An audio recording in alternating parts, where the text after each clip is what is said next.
আমাদের আরো দলের লোক ওই যে পেছনে আসছে, আর আমরা আগে আগে খেজুর গাছ দেখে আর আমার দিদি আর কি থাকতে পারলো না, তাই তো? খেজুর গাছ দেখে আর থাকতে পারলো না। সত্যি অনেক দিন এই খেজুর খাওয়া হয় না। ওই যে খেজুর গাছটা দেখা যাচ্ছে। ফাইনালি আমরা খেজুর গাছতলায় চলে এসেছি। অনেকটা দূরে ছিলাম আমরা, অনেক দূর থেকে দেখতে পেয়েছি গাছটা।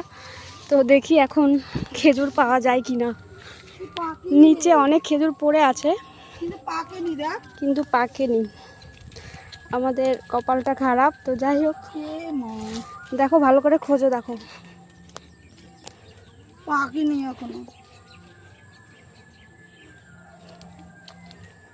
না, কাঁচা। আর খেজুরগুলো এখনো কাঁচা। কতদিন পরে আসলে আমার খেজুর তো কাঁচা। ওই যে খেজুর গাছটা তাহলে এখন কাঁচা, বৃষ্টি তো এই বছর, ওই জন্য।